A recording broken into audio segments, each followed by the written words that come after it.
There's this saying that says, tough times produce strong men produce good times produce weak men produce tough times. Yes. If that's the truth, which phase are we in today? Well, if you think about it historically, you have to say that we're in good times. I mean, that doesn't mean everything about the current times are good, and of course life is always tenuous and difficult, but it's 1919. If you go back 100 years ago, imagine what the last 5 years would have been like, right? The entire world was encapsulated in a terrible war. The trench warfare was absolutely brutal, and that was a 5-year period, and then that was followed by the Spanish influenza, which killed 120 million people. And so I'd rather be here now than there then by a substantial margin. And I think life is never easy, even under relatively positive conditions. But I would say that, speaking on a global level, there's never been a better time for the majority of people to be alive. And the future, although we're vulnerable and terrible things can always happen to us, it's hard to make a case that the future doesn't look comparatively positive.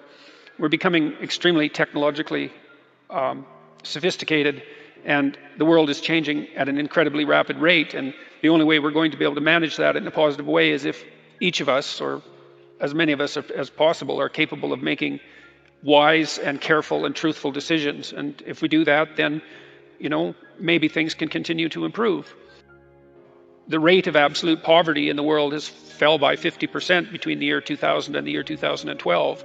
That's the fastest rate of economic improvement in the history of the world, and there's plenty of reason to be optimistic if you're inclined in that direction.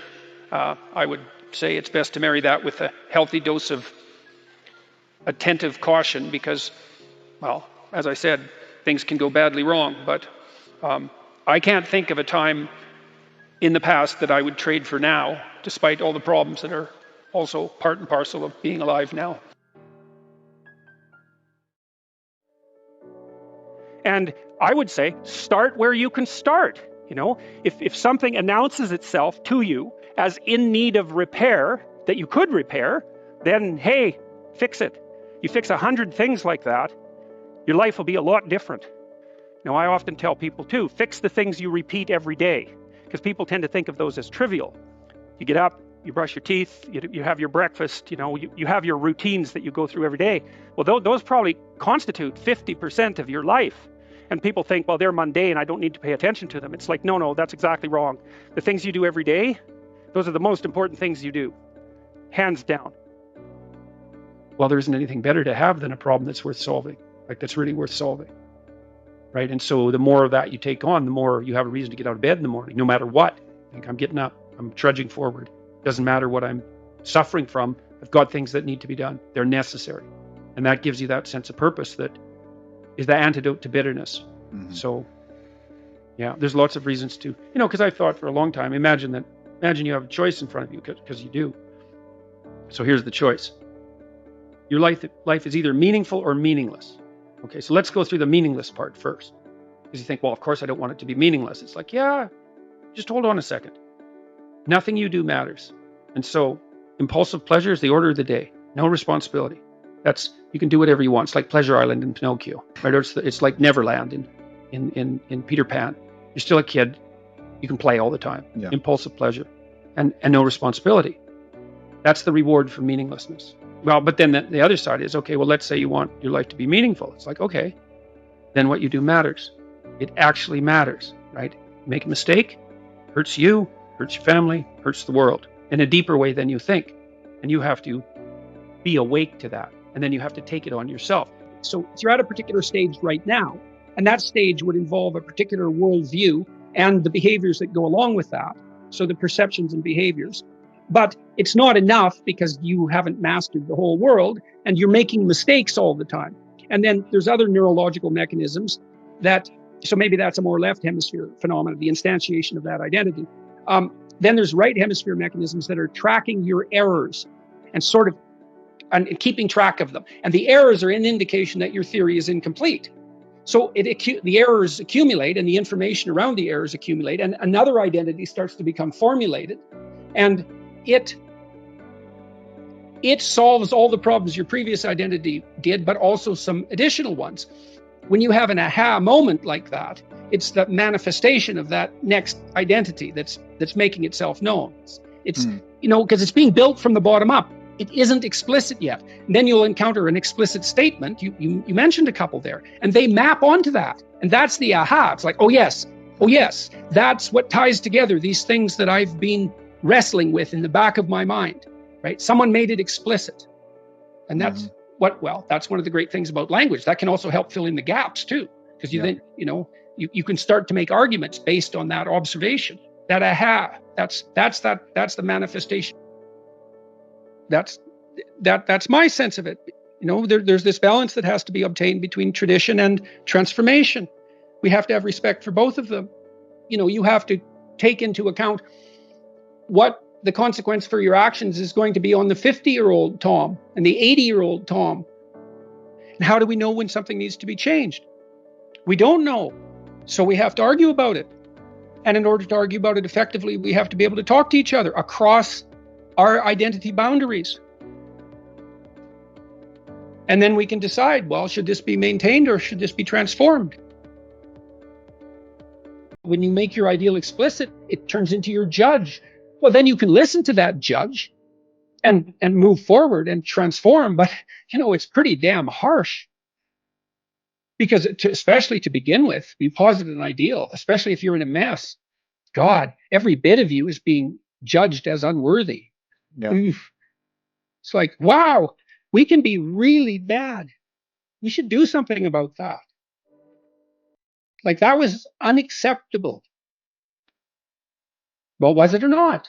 Well, how unacceptable? Was it change your life unacceptable? Better be, if you want it not to happen again. And it's not like the next time it happens will make the previous time look like a picnic. We're way more powerful than we were. We're getting so powerful that each individual is now a force of almost unimaginable destructive power if they so choose to be. And that power is going to continue to increase. And what that means is that the degree to which each of us has our act together is going to be something upon which the world increasingly depends for its maintenance. Well, when you look back on your past, it's generally having done something difficult that you remember positively, I would say. Yeah. So then there's something about you that craves difficulty, optimal difficulty at least. Seeing yourself move towards a desired goal is the essence of the positive emotion that nourishes us. And I mean that technically. That's dopaminergically mediated incentive reward. And so you don't have to get to the goal. You have to aspire to the goal and move towards it. And that doesn't even matter if the goal recedes, which it will as you approach it, because your ability to conjure up what constitutes the ideal is going to become more sophisticated as you move towards it. And you might think, well, that's terrible, but it isn't, because it means the game doesn't have to end. It's going to get better and better and better.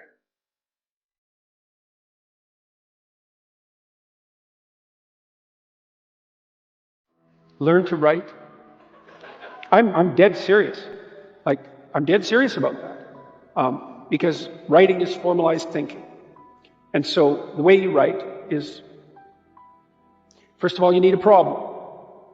Because why write if you don't have a problem? So this is good advice if you're just writing an essay, by the way, for your classes. It's like, pick a bloody problem that you want to write about, because otherwise it's false right from the start. It's up to you to engage with the material until you find something that grips you, that you desire to investigate. Okay, so you need a problem. Well, the next thing you need to do is, you need to have something to say about the problem. Well, so, reading. Reading is really good for that. Read as much as you can. Get your hands on that addresses the problem. Okay, so now you know a bunch of things, or at least provisionally know them. You at least have access to them. Well, now you start sorting through it. It's like, okay, well, maybe I need to summarize what I've learned. And then I need to iron out the contradictions between what I've learned. And I need to elegantly formulate that. And I need to get my word choice right, and my phrase choice right, and my sentence choice right. And I need to organize the sentences into proper paragraphs, and the paragraphs into proper sequence so that I have a coherent argument. And at the same time, what you're doing is you're integrating your own personality at the highest and most abstract level of organization. And you're sharpening your tools, and you're putting yourself straight because you're learning to think. You learn to do that by writing. Many, many years, you hone your words. They're the most powerful thing about you, bar none. If you are an effective writer and speaker and communicator, you have all the authority and competence that there is. And so you're at university. Maybe you're taking a humanities degree. Well, what's the humanities degree for? It's to teach you how to think. You learn to think by writing. Now, there's more to read, to speak, and all of that. But the best thing you can do is read and write every day, a couple of hours every day. Write about things you find important, and see if you can discover what you believe to be true. And that'll build you a foundation. And it's unbelievably practical. Like if you look at people who are phenomenally successful across life, there's various reasons, but one of them is that they're unbelievably good at articulating what they're aiming at, and strategizing and negotiating and enticing people with a vision forward. It's like, get your words together, man. That makes you unstoppable. And that's the core of the humanities, that idea. Get your words together. Make yourself an articulate creature, and then you're deadly in the best possible way. So, and take that seriously. The best thing you can do is teach people to write, because there's no difference between that and thinking. And one of the things that just blows me away about universities is that no one ever tells students why they should write something. It's like, well, you have to do this assignment. Well, why are you writing? Well, you need the grade. It's like, no, you need to learn to think. Because thinking makes you act effectively in the world. Thinking makes you win the battles you undertake. And those could be battles for good things. If you can think and speak and write, you are absolutely deadly. Nothing can get in your way. So that's why you learn to write. It's like, and I can't believe that people aren't just told that. It's like, it's the most powerful weapon you could possibly provide someone with. And I know lots of people who've been staggeringly successful, and watched them throughout my life. I mean, those people, you don't want to have an argument with them. They'll just slash you into pieces. And not in a malevolent way. It's like, if you're going to make your point and they're going to make their point, you better have your points organized, because otherwise you're going to look like and be an absolute idiot. You are not going to get anywhere. And if you can formulate your arguments coherently and make a presentation, if you can speak to people, if you can lay out a proposal, God, people give you money, they give you opportunities, you have influence. That's what you're at university for. And so that's what you do. So you're in English, right? In languages anyways. It's like, teach people to be articulate, because that's the most dangerous thing you can possibly be. So, and that's motivating if people know that. It's like, well, why are you learning to write? Because here's your sword, here's your M16, right? Here's your bulletproof vest. Like, you learn how to use them. You students, you might think in your more cynical moments that you have to offer your professors what they want and gerrymander the content of your language to suit their predilections, or what you consider to be their predilections. First of all, it's a very small minority of professors who are corrupt enough to punish you for producing a high-quality essay that they don't agree with. And though that's reprehensible, but it doesn't happen very often. But more importantly, it's the highest academic sin to do that. Because what you're here to do is to learn to find your true voice. And every time you deviate from that for expedient reasons, you corrupt yourself. And not in a trivial way. Because when you formulate your arguments, that becomes a permanent part of your character. You carry that with you. It becomes part of the structure through which you view the world, and it guides your actions. And so you hold your words pristine, and you work in a dedicated way to become as articulate and clear as you can possibly become. And there's nothing that's more practical and noble than that at the same time. If you come out of here able to speak and think and write, no matter where you go, like you're headed for the pinnacle, and hopefully in a way that's positive for everyone. truth of the matter is that you have a lot of potential as a child, but none of that is capable of manifesting itself as freedom before you become disciplined. And discipline is a matter of the imposition of order, and the order is necessary, especially for people who are hopeless and nihilistic. And what does it mean? Well, it doesn't mean, geez, I hate getting up at 8 o'clock in the morning to get ready for work. That just means that you're not very disciplined, or maybe that it might mean something deeper. But I'd start with lack of discipline before, rearranging your whole life. Because you might say, well, I hate getting up at 8 o'clock in the morning no matter what I'm doing, and then it's not your job. I don't mean don't do difficult things.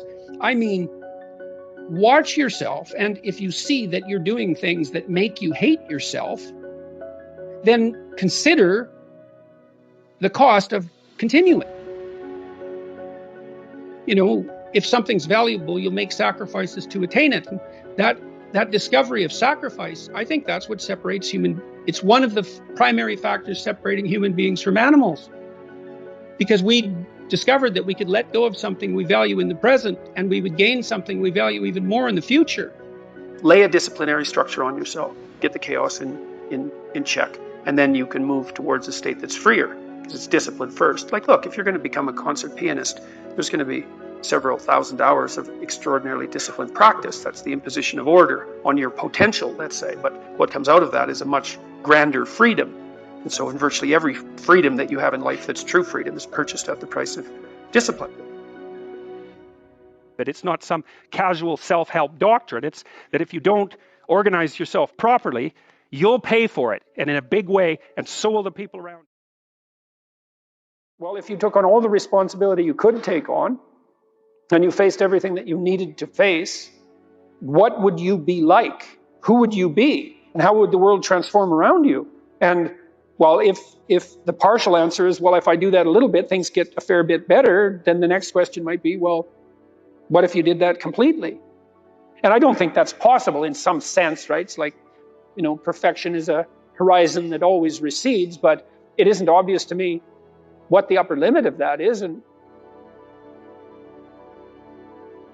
great literature tells you the great story of good and evil, always. It's good and evil against a background of chaos and order, always. And the evil characters are there to be bad examples, and the good characters are there to be good examples, or you see the interplay of those forces within a single person.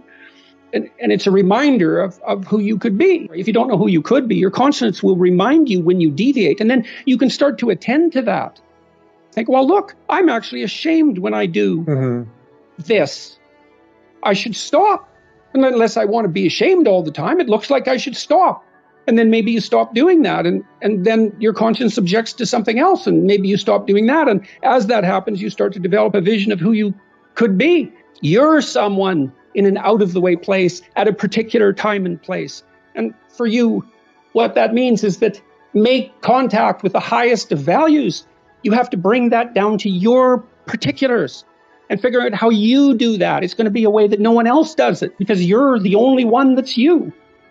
But you can aim at something. And the point of the chapter is that you aim at something, and that will shape you as you move towards it. And then your aim will change. You'll move. But that doesn't matter. It gets you going. Who are you? Or at least, who could you be? Answer. Part of the eternal force that constantly confronts the terrible unknown, voluntarily. Part of the eternal force that transcends naivety and becomes dangerous enough in a controlled manner to understand evil and beard it in its lair. And part of the eternal force that faces chaos and turns it into productive order. Or that takes order that has become too restrictive, reduces it to chaos, and renders it productive once again. And all of this, being very difficult to understand consciously, but vital to our survival, is transmitted in the form of the stories that we cannot help but attend to. And it is in this manner that we come to apprehend what is of value, what we should aim at, and what we could be. Well, to begin with, and this happened when I was in graduate school, I had a lot of bad habits. I smoked like a pack of cigarettes a day, and I drank a lot. I came from this little town in northern Alberta, and like many little towns, especially in northern Canada, alcohol overuse is de rigueur, and so I noticed when I was in my early 20s that the only time I really regretted what I had done was when I was drinking. Now, it was also interfering with me writing, because I couldn't concentrate well enough if I was hungover, but I also couldn't tolerate the emotional strain of what I was writing about when I was hungover. I couldn't handle being on the edge because I destabilized my nervous system. In any case, I stopped drinking. And the reason for that was, well, I decided I didn't want to be ashamed of what I was doing anymore. I thought, well, maybe I could not do things that were shameful and then see what my life was like. So that was sort of on the negative end, the constraint end. I think people get, on the more positive end, people get deeply involved in what they're doing if they're in the right place in the right time. So that I would say you can tell this is the idea of heaven on earth to some degree. When time stops, when you're not aware of the duration of time, when you're so engaged with what you're doing, then you've got the forces of chaos and order balanced properly. You're not stultified and bored. That's an excess of order. Everything's too predictable. You're not overwhelmed. You're dealing with, you're playing tennis at the peak of your game. That's partly what people experience when they're great athletes, when they play. The zone, yeah. And they're always stretching themselves to their limit. You can tell that if you watch a gymnast, for example, who has a brilliant performance. They've stretched themselves beyond their domain of competence during the performance. And that's what makes everybody leap to their feet. That's the incarnation given embodiment right there in front of you for some moments. And everyone cheers that on. If you're adopting a time frame that makes what you're doing appear trivial, the problem isn't necessarily what you're doing, although it might be, and you have to ask yourself that question because perhaps you are engaging in something that's more trivial than you should be. The problem is that your mind, which is capable of leaping across evaluative frameworks, has picked a time frame inappropriate for the task. So quit doing that. Instead, you could say, well, why don't you practice adopting the time frame that imbues your properly oriented action with the deepest possible apprehended meaning? And why would you not think that the fact that that meaning manifests itself with the proper choice of time frame, why wouldn't you accept the fact that's indication of a valid choice? It certainly feels like it. You know what it's like. You get engaged in something, a deep conversation, a piece of music, a piece of art, something you love doing, someone you love being with. You get engaged in that. You lose your sense of temporality. And you don't pop out of it and think, oh my God, I wish I would have used a time frame that made everything irrelevant because of my, cognitive brilliance. You think, hey, we could do that some more. Like, how about all the time? And that's a good goal. It's like, yeah, how about that all the time?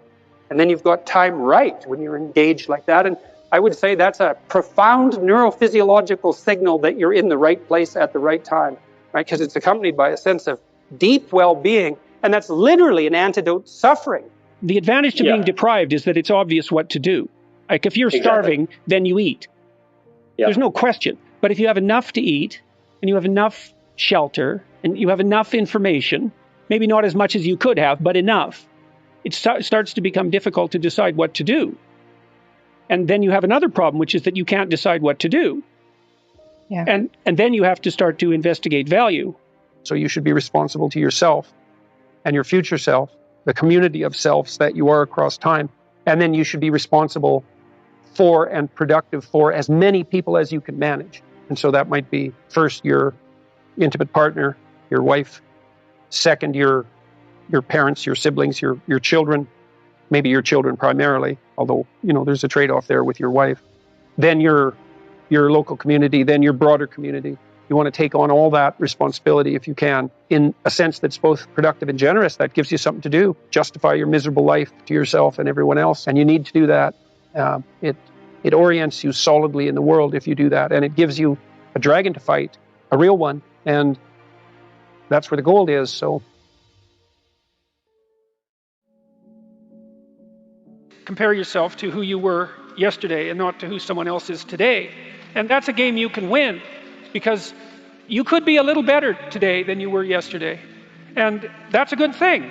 You're a little better. That's a good thing. And no doubt there are some things that you could improve. If you sit and meditate for any length of time about what you're not doing optimally, answers will spring to mind. You could be getting up earlier. Comparing yourself to who you are now, that's a game you can win. Take stock of where you are. What your advantages are and what your disadvantages are. And then you start with a little humility on the path of incremental improvement. And, incremental improvement compounds. And so you can get a long ways. Trajectory, in some sense, is more important than position for human beings. I mean, if you're starving to death, that's not the situation that I'm describing. But, if you've got the bare necessities of life, you're not surrounded by absolute privation. What you really want is to see that you're on an uphill path, something that's got the right slope. And you can start anywhere on that path. And you can improve 0.5% a day or 0.25% a day, and you think, well, that's not very much. It's like it's 100% in 4 years. And that doesn't count compounding, which means it's actually going to happen a lot faster. I think that the possibility that you can make yourself slightly better on a continual basis I think that's something that's accessible to everyone. I think that's equivalent to leading a virtuous life. And, I talked about the terrible catastrophe in some sense of differences in intelligence and differences in conscientiousness and so forth, and the downside of the meritocracy. But there is something to be said for virtue and truth, and that is one thing. Another thing that I've noticed about people who've been phenomenally successful is that they really do everything they can to live a truthful life.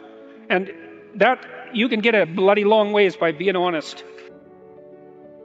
The first thing I think you need to understand is that these people that you're comparing yourself to, you don't really know very well. What that means is that you see their shiny outside, but you don't see the reality of their life. People have hard lives, and even people who are comparatively fortunate have hard lives. The ideal that you're observing that makes you jealous and resentful is in large part an illusion that's created by your own mind. You're quite different from other people, and you shouldn't be comparing yourself to them because they're not like you. They don't have your family. They don't have your temperament. They don't have your troubles. They don't have your abilities. The only person that has those is you. Compare yourself to who you were yesterday and not to who someone else is today. And see, that's a game you can win.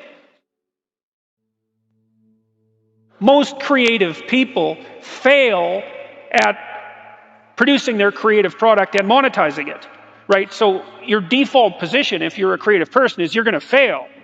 And that's because it's hard to come up with something new, and it's hard to present it to the market at the right time, and it's hard to market it. Like, those things are really, really difficult. And so what successful entrepreneurs do is they just keep doing it over and over and over and over and over and over and over. And eventually, if they're fortunate, one of their ideas happens to hit the right place at the right time. And so that's also Darwinian in some sense. You're creating all these little enterprises that are sort of alive. They're run by people, after all. And even if your idea is good, that doesn't mean it will be successful. There's so many things that have to be taken into account. So this is partly why persistence, and that's part of conscientiousness, is so useful. It's like, what do they say? If at first you fail, then try again. And that would probably mean try something different rather than the same thing. But persistence is helpful because it enables you to run many, many experiments. And you need to know that the baseline is failure. It's important because otherwise you'll blame that on yourself. And some of that's useful because there's probably some things that you could improve about yourself. But it's very difficult to go from 0 to 1. If you're starting out as a salesperson, for example, the hardest sale is the first customer. And then, they get easier with each additional customer. Be careful who you share good news with, because you want to share good news with people who are going to be genuinely happy for you. And that's one way that you can identify those people who are truly on your side. Be careful who you share bad news with, because that's equally tricky. You want someone who will listen to you when you're having trouble and allow you your grief, especially if it's a consequence of something tragic, and who won't try to one-up you, because often when you're talking to people, they'll be thinking about what they have to say that's worse, and that's not helpful if you need a listening ear. Make one room in your house as beautiful as possible. I talked a lot already about the necessity of cleaning your room, which is, in some sense a foolish piece of advice because it seems so obvious, but it's not obvious at all. And you'll find if you try it, especially if you're in a household that's not very functional, that you'll encounter obstacles that you couldn't imagine existed while you're trying to put your life in order. And you can take your surroundings beyond order and move towards beauty, and that's unbelievably useful. You only have to ask a stupid question once. You ask a stupid question, and if you're in a crowd and you ask a stupid question, 80% of the people in the crowd have the same question. They're just too cowardly to ask. But you ask and then someone actually tells you, you never have to ask that question again. You're no longer stupid. What stupid thing am I doing that I could quit doing? That I would quit doing? Because those aren't the same thing, right? Because you know there's stupid things that you're doing that you're just not going to quit doing because you like them. But there might be something on the edge there where you could stop that. If you want to know something about yourself, sit on your bed one night and say to yourself, you got to mean this. Like, you got to be desperate. This is no game, this. My life is not everything I want it to be. And perhaps it's not everything that I need it to be. And by need, I mean my life is so unbearable that the suffering that's attendant upon that is make me nihilistic, cynical, bitter, resentful, driving the proclivity to see evil everywhere except within my own heart. Like, these are problems, man. And you ask yourself, you sit on the bed and say, okay, man, I'm ready to learn something. What's one thing I'm doing wrong that I know I'm doing wrong that I could fix, that I would fix? It's like, you meditate on that, you'll get an answer. And it won't be one you want, but it'll be the necessary one. You know, and it's often something that will point you to small things. Like, that works. You start making those micro improvements, like real micro improvements, real on the ground, actual micro improvements to things you know that are wrong, you'll improve unbelievably rapidly. The great people I know are brutally truthful to themselves and other people, and they have insanely adventurous lives. Get rid of everything you say that you only say to impress other people, and just see if you can say what you believe to be true. That's an adventure. That's the thing about the truth, you know? Well, you got to ask yourself, if you're not speaking the truth, who is it that's talking? If you're saying something that you do not believe to be true, it's not you talking. It's something else. It might be the part of you that wants to manipulate the other person into delivering what you think you want from them. Well, what is that spirit of manipulation that you've allowed to possess you? It's not you. Let's say you decide to live your whole life in that instrumental manner. You're going to craft your words like the student who says, well, I'm going to write what the professor wants to hear so I get the grade. It's like, well, you just turn yourself into that. Well, who is it that's doing that manipulating? It's not you, because those aren't your words. So even if you get the grade, it's not you that got the grade. It's the false you. It's the manipulative you. So you do that your whole life. You don't have your life. And then you think, well, God, that was a miserable life. I manipulated everybody. They were so damn stupid. They were sucked in by it. They're all contemptible. Everyone does it, you know, which they don't, by the way. And so that's a pathway to bitterness. Partly because if you're a manipulator and you use your language falsely, you don't live your own life. You live the life of whatever possesses you when you think it's you manipulating. And so you live the life of the spirit of manipulation. What is the consequence, the long-term consequence of acting? So many people, especially because of the world I live in Instagram and social media, we kind of build out these personas and then we almost follow the implicit instructions that come with those personas. Well, that's the problem right there, is that I think Pinocchio is a brilliant work of art. If you're a puppet and an actor, and Pinocchio is both at times in that movie, both a puppet and an actor. So why an actor? Like, why is there something wrong with being an actor? Well, the first question is, well, who sets your role? And then the second question is, who's pulling your strings? So you've put on this front that is there to make you popular and sexy and desirable and to mask from yourself your own inadequacies. But that's a role. Well, who wrote it? And for what purpose? And, you know, maybe you're acting out a tragedy. Maybe you're acting out Narcissus. You don't know, because you've put that on yourself in an attempt, in some ways, to deliver to people what they want, or more accurately, to look as though you're delivering to people what they want. And it's not nothing to do that, right? Because at least you're attempting, in some sense, to adapt to the social world. Someone who's really infantile and dependent, someone who's never left home, part of their problem is that they haven't crafted a persona. So you don't want to denigrate it entirely, but it's no substitute for the real thing. And it turns out that not only is what we want from each other the real thing, but that's also the adventure of your life. And so if you aren't truthful, and that means, unfortunately, especially at the beginning, when you start to be truthful, it means deeply coming to terms with your inadequacies in humility. So it's very painful. Without that, you don't have the adventure of your life. You have the role that you've acquiesced to. And that'll take all the meaning out of your life. Right? Imagine that the world was constituted so that the true adventure of your life emerged as a consequence of truth in speech and action. Because that would be reflective of the real you, so it would be you living. And then imagine that the adventure that would occur if you dwelled in the truth would be so overwhelming that it would justify all the suffering. I really contended with this idea of struggle and chaos in my life and the role it plays. And once upon a time, I thought I was trying to rid my life of chaos and struggle. I thought that's why I was trying to get rich and get the Ferrari and the blonde. I thought that would create a life free of struggle. But then I looked at some studies and I heard about this thing called gold medal depression, when Olympians come back from the Olympics and they've lost orientation. And I tried to understand the role that struggle would have to play for me to be a fulfilled human being for the rest of my life. We're built to walk uphill.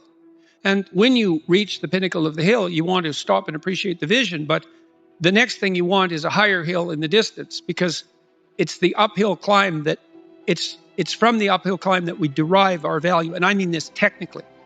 So almost all the positive emotion we feel, especially the emotion that fills us with enthusiasm, that's experienced in relationship to a goal.